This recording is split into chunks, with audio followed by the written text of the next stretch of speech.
Have you ever heard a menacing just from outside your window? Well, it could just be the Goatman. This is Darkness Prevails, the place where you share your true stories with the world, because this world is a strange one. The Goatman is a creepy creature sighted all over America, in the mountains, in the forests, sometimes in your own home. It's a beast that's half man and half goat, and while that doesn't sound too terrifying, you might just change your mind when you hear him mimicking the sounds of your loved ones to bait you into the woods alone. Enjoy these allegedly real sightings of the Goatman. Remember, you can also send us your true stories with the links in the description. Also, you can get your Goatman and other monster t-shirts at my merch store, morbidmonsters.com. And real quick, here are the first 5 comments from my previous video in my southern royal accent. Charmless Sniping says, "Yes, best one ever. Watching vids since last March. Boy.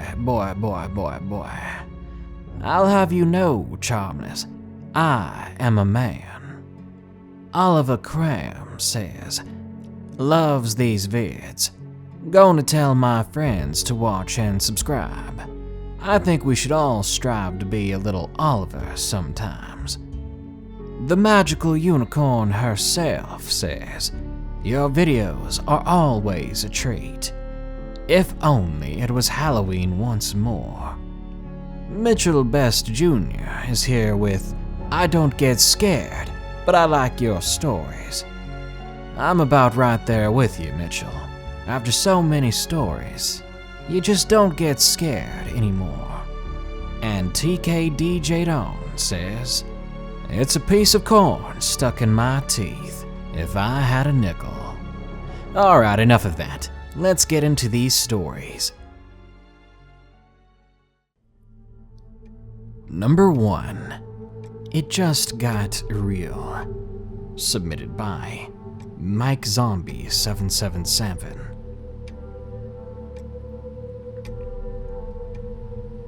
I live on the east coast of Australia, in a regular suburban area, and I've never experienced anything remotely paranormal until now.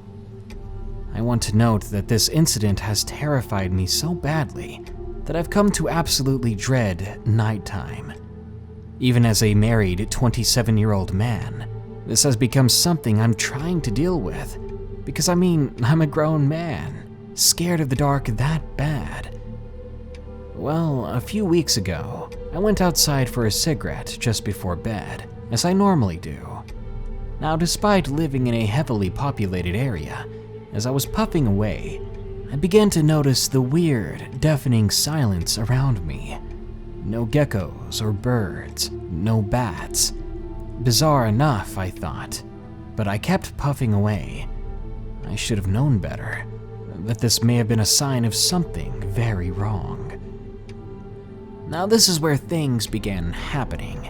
I heard a couple of bangs, which sounded like my kitchen window being smacked, and then I heard heavy footsteps. I thought it was my wife, just doing some rather loud last-minute cleaning before bed, but it was very loud. I poked my head inside and asked her what on earth she was doing. She didn't respond. All the lights were off as they were just before I came outside. Nothing had been moved, nothing had been cleaned. It was obvious she was still in the bedroom, sleeping. It was at this moment that I thought someone was trying to break into our house, so I rushed around to the other side with a kitchen knife ready to see who was trying to invade my home. But there was no one there. I slowly crept around back to the other side of the house, and again, nothing was there. I seemed to be alone outside. I was still freaked out, still in my fight-or-flight mode. I started walking back into the house, and wouldn't you know it, just as I got to the back door to go inside and put my cigarette out, I noticed a shadow out of the corner of my eye. My heart was pounding by this point, but as I turned and looked up, it was gone. It couldn't have been an intruder. People don't just disappear and reappear like that without making a single sound. I flew inside so fast, I almost tripped over our step in the doorway. As I go to shut the curtains, my heart absolutely sank at what I saw next. I'm not joking. I was filled with a type of fear that no one should ever have to experience.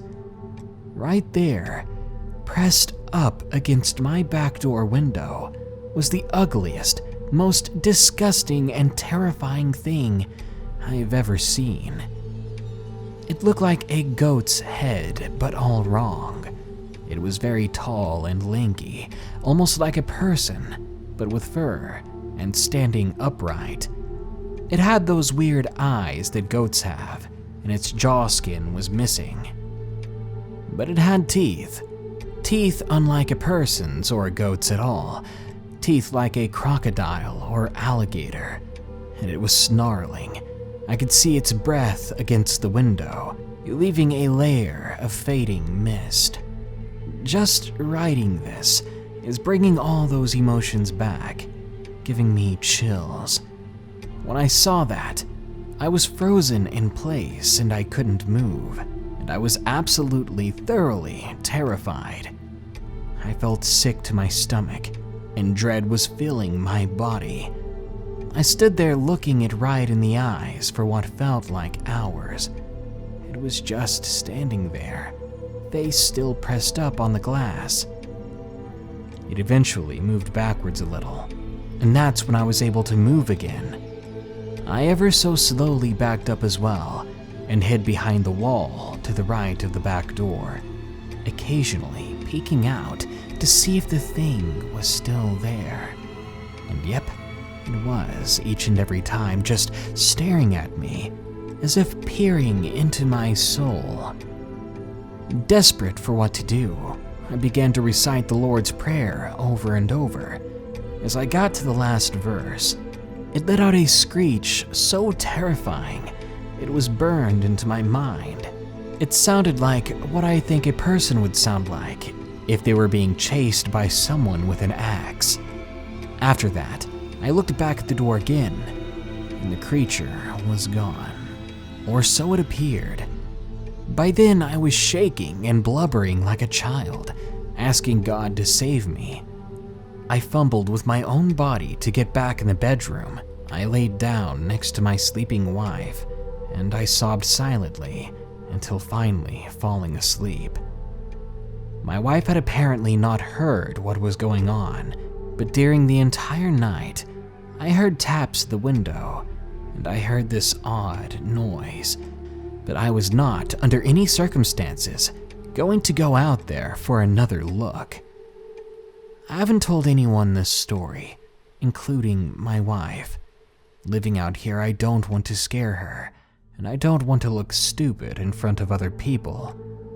I'm not crazy, and I've always been very logical until that moment. I wonder if this was a demon, something putting a trance into me, trying to feed off of my fear. In the stories, they never actually take anyone's lives, but they do utterly and completely terrify them, to the point where just living is bad enough. I've quit smoking since then, because I refuse to have to go outside at night. I'd rather quit than step another foot out there with whatever that thing might have been. I still close all the curtains and lock all the doors every night. A wild pack of horses couldn't drag me outside at night, not if their lives depended on it, because mine does. Number 2, Goatman in Oklahoma, submitted by Dr. Pro.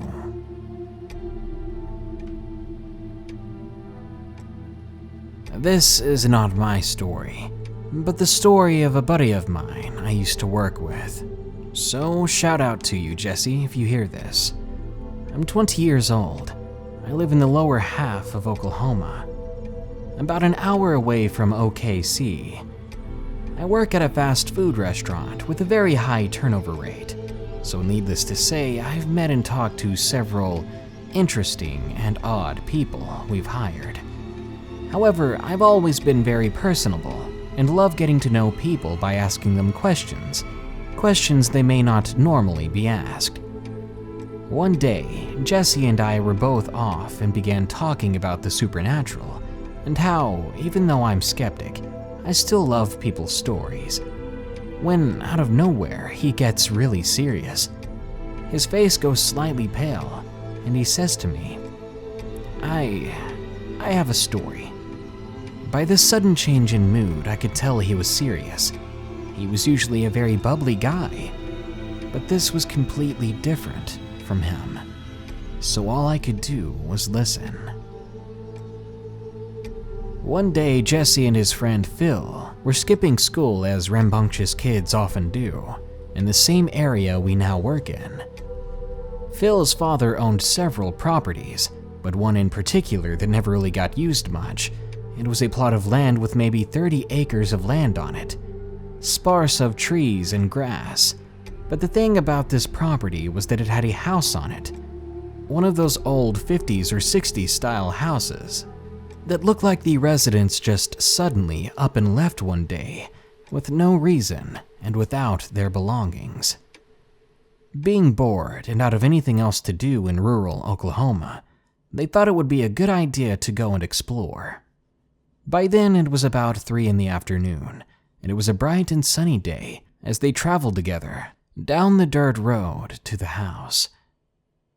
They arrived there shortly, and they got out of their truck and walked the path leading to the house. They moved the gate as they entered. The house itself was a 2-story old country house with a big porch, somewhat sizable living room, and a bunch of old things everywhere. They walked up the creaky porch, each step letting out that old creaking sound very slowly as they moved.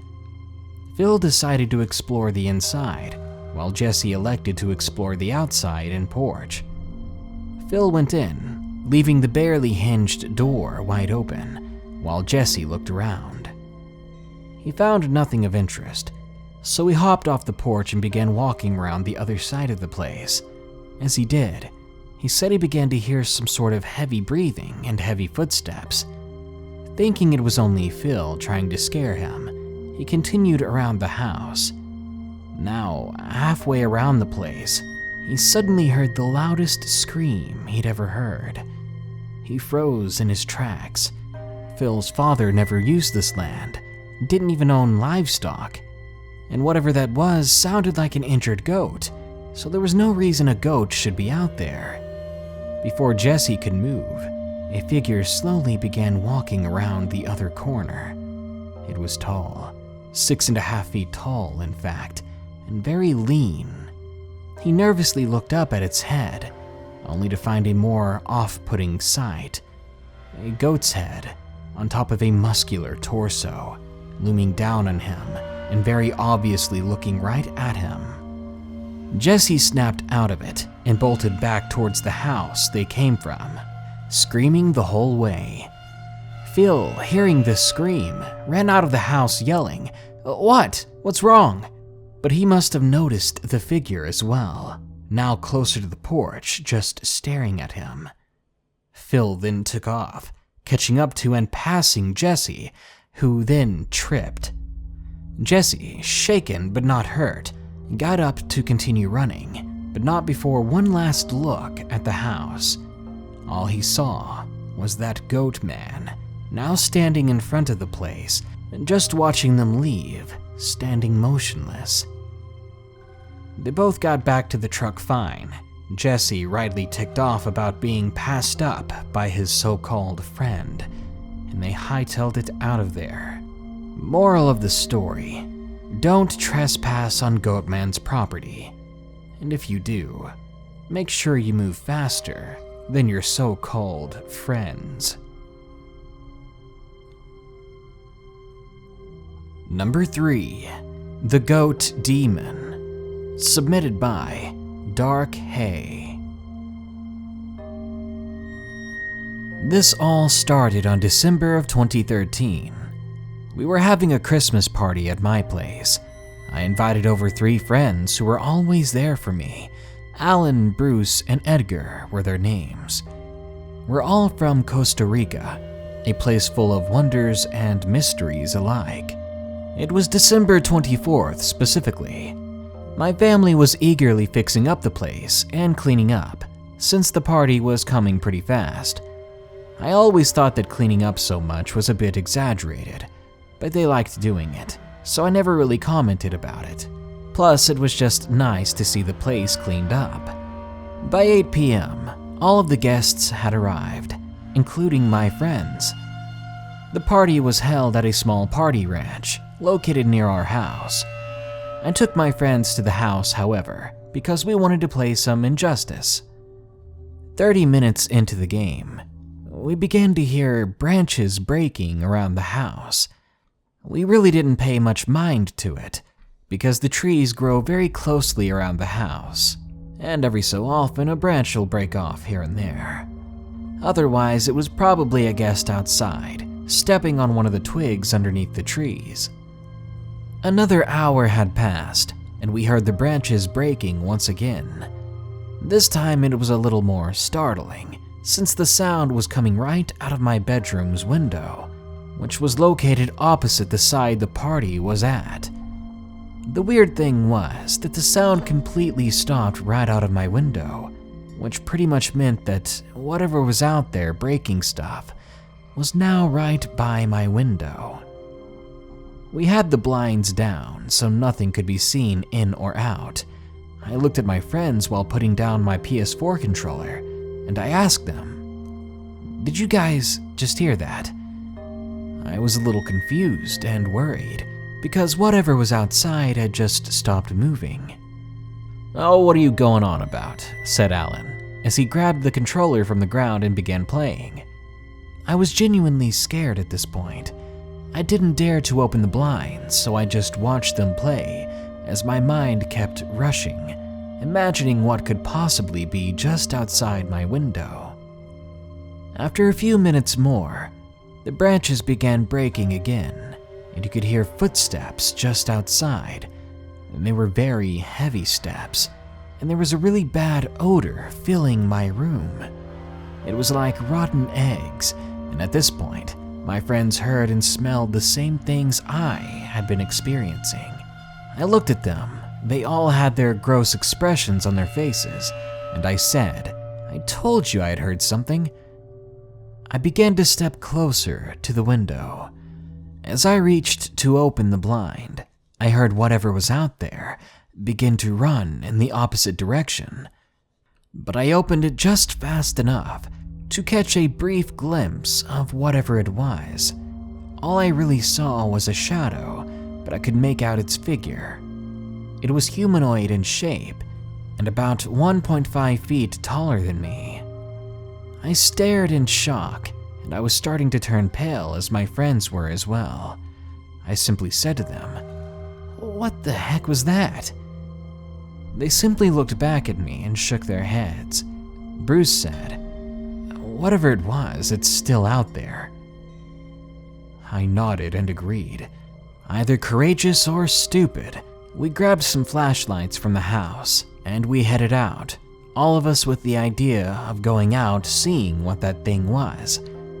Whatever it had been, person or animal, it was freaky enough that it stayed just outside the window for so long, quiet and still, only to suddenly run away guiltily when I approached the window. Before we even made it outside, I was already regretting our decision to go exploring, or rather hunting. But peer pressure is a heck of a thing. Once outside, we walked towards my window. We looked around. The branches were broken around on the ground, and we swear we saw hoof prints in the dirt. Yes, very much cloven hooves pressed into the soil. It was only moments later that my friends finally admitted the same, Edgar suddenly saying, "Wait a second, those aren't footprints. Do you guys own a pig or livestock or something?"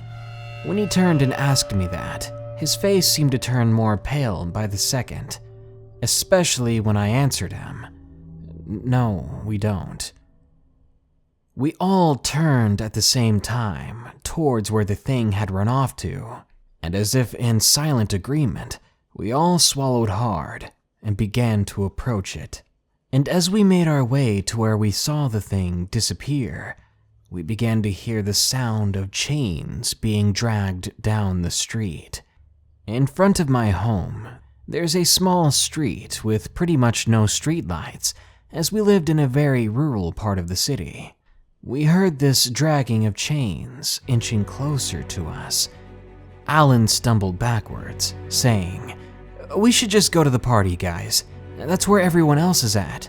I nodded, without taking my eyes off the street as the chains continued to approach. "Yeah," I replied. "Maybe it's not the best idea to be out here alone, with God knows what." As we started to head back, I just kept watching the street, even as my body turned around and began walking away. I soon saw what was making the chain dragging sound, the thing that had been trying to peer into my bedroom window. I shone my flashlight on a large approaching silhouette. I thought it was just a big guy, one of the partygoers who was just exploring around on his own on our property. I was very much mistaken, because it wasn't a person at all. It was more of a 6-foot monstrosity, something with a goat's face, beaming red eyes, and dark brown fur, and I could perfectly see the hooves it was walking on, hooves that matched the prints just outside my window. When you see something like that, something so horrifying and out of this world in real life, you begin to wonder to yourself, okay, it's time to wake up. Wake up from this nightmare. And your fear only grows exponentially when you realize this is no dream. I'll never forget that fear and confusion. What I saw that night shook me. Everything I had ever learned and believed, all my ideals, were changed.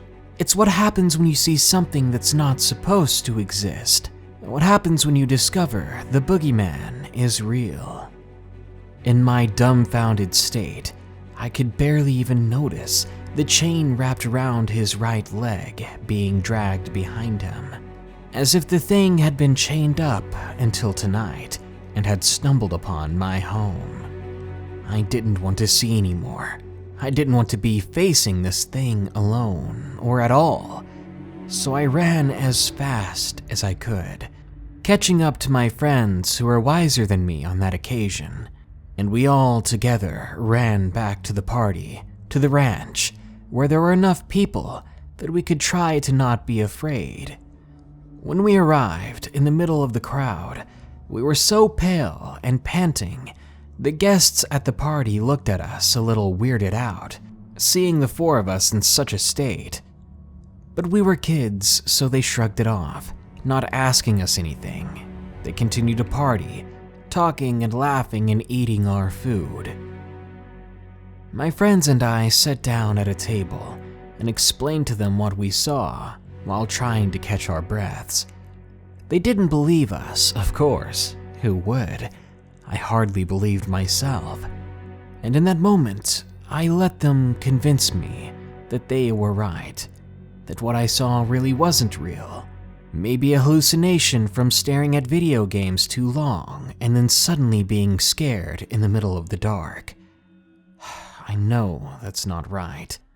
I know that I'm just in denial about this, and in my dreams that goatish man is as real as he was when I confronted him that night. Number 4. Goatman at my summer camp. Submitted by Scooterboy104.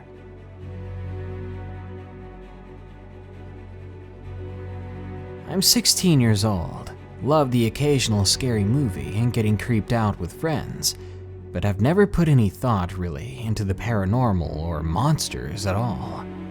It all seems like child's play to me, or the murmurings of a fantasy-ridden mind. That's what I thought until my week at summer camp last year. It was my 3rd summer at this camp. My parents had been sending me there for the past couple of years, but luckily I was able to be with my friends John and Seth, and I'd grown pretty used to the camp by then. This particular year, nothing seemed different until our 4th night. Now, at this camp, we didn't have tents or cabins. We slept in a type of raised wooden platform with a canvas-like tent over them. I guess they did this because of how rocky and hilly the ground was there. The deck-like platforms were about 4 feet off the ground, so there was plenty of space under them, and sometimes we boys would hide out under them to jump out and scare each other or play around. Well, that night, lights were out at 10 o'clock as usual, and we were all in our cots whispering and joking and staying up a little too long. We kept an eye out on the camp counselor, who was working his way around, to make sure all the campers were fast asleep, and that everyone was there and accounted for. There was 4 of us to a tent, so Seth, John, and I had been sharing ours with a new friend we had been assigned with at camp. His name was Logan, and he was a pretty cool guy. He was a huge Pokemon fan, as were the 3 of us, so we hit it off really fast. Pretty soon, we were all fast asleep. At a very early time in the morning, when it was still dark out, I was awoken by the sound of a gnawing and crunching. The moon was fairly bright, but on the inside of those tent platforms, it was pitch black, so I couldn't see a thing. It sounded like it was coming from the back corner of our platform, so I immediately assumed it was Seth raiding the cookie stash we had been hiding from the rest of the boys. But before I could chew him out about it, Seth himself said to me in a soft whisper, "Nathan, what are you doing, dude?" Slightly confused, I whispered right back to him in the same tone. "I was about to ask you the same thing." My eyes had adjusted a little to the darkness, and the moonlight coming in through the small back slit of the canvas tent was helping me to see things a bit better. I could make out the dark shape of Seth sitting up on his bunk, and then my other 2 friends were still fast asleep. As we both sat there listening, I could tell that the sound was actually coming from beneath our platform, where we would often hide out and play around. I slipped out of my cot and quietly made my way to Seth's, because his was the closest to the back flap of the tent. By the time I had made it to him, the sounds had stopped. Seth and I both slowly stuck our heads out of the back flap of the tent, and there in the moonlight, standing by a tree maybe 30 feet away from us, stood this wild-looking creature. It was like 6.5 feet tall, covered in thick, matted brown hair from the waist down. What was really strange was that its torso was built like a man's, like a really hairy man's at that, but its legs were like a goat's, with its knees inverted, and I could very clearly see its hooves. The thing's head was the scariest part. The way its horns were so thick at the base, and they came out all twisted. It was just violently rubbing its horns against the trunk of a tree. Seth suddenly whispered in a low strain to me, something that made me jump. "What in the world is that thing?" But I just couldn't respond. I kept staring at it. I couldn't take my eyes off of it, no matter how hideous it was. After a moment, the thing stopped rubbing its horns on the tree and simply walked away. Seth and I were horrified, though. We wanted to get out of our tent and go tell the camp director, but he was located on the opposite row of tents from ours, about 5 tents down, meaning we'd have to step out of our tents, out there with that thing. We decided to wait until morning to tell anyone what we saw. When we told John and Logan about it, they didn't really believe us at first, thought that we were just making it up to scare them or prank them. But when we told the camp director at breakfast that morning, They knew we weren't lying. Well, our friends did anyway. But the camp director didn't care, saying that some of the other boys probably brought some sort of costume or mask against the rules, and just to scare the other campers. He said not to worry, he'd get to the bottom of it, but that's not what it was at all. The rest of the week at that camp we spent there in utter fear whenever nightfall came. We never did hear or see anything else, thank God, but because of the way the camp counselors made us feel stupid for what we knew we saw, we never had the courage to tell anyone else. It's an awful thing to have seen something like this, to be unable to tell anyone, because I know it's real, and I know it's still out there. And number 5, The Goat Creature, submitted by DEMITRIL.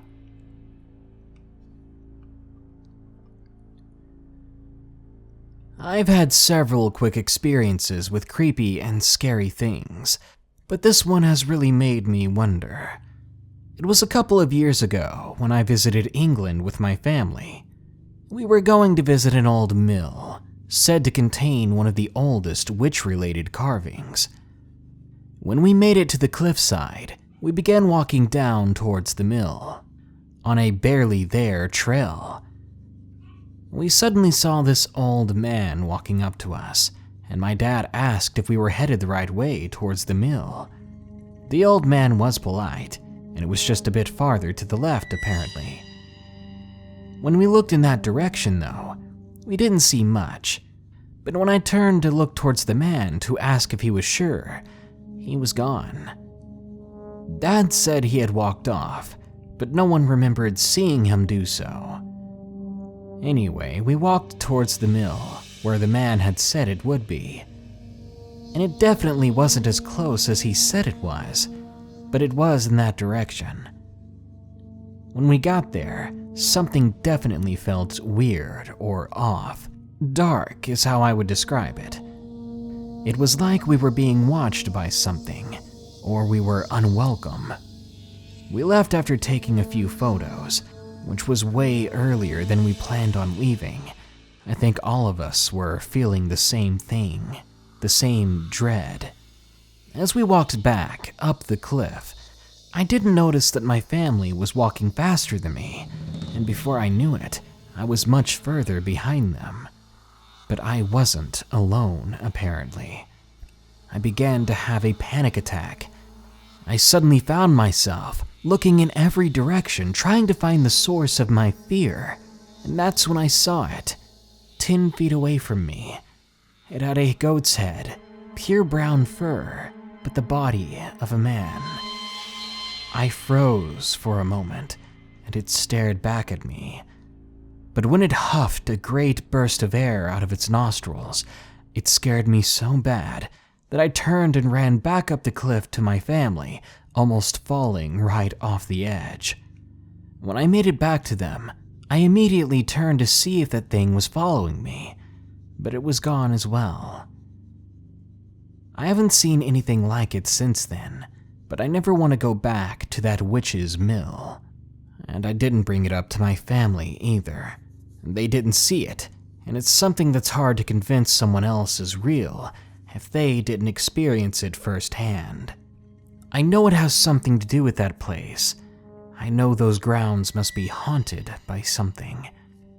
And though I'm curious, I'm too afraid to ever want to go back. You probably don't believe in the Goatman. That's just fine. You can believe what you want, and the Goatman will still be out there, watching people sleep from their cracked windows, stalking campers through the woods, sizing up children as his next meal. Or maybe he just wants to play a devilish kind of game that has only one winner, a game the Goatman wins every time. Good night. Be sure to like, share, comment, and subscribe if you enjoyed the video. Remember, you can send us your true stories with the links in the description. And don't forget, You can get the Goatman t-shirt and more amazing merchandise at my store, morbidmonsters.com. Thank you. Stay safe out there and stay creepy.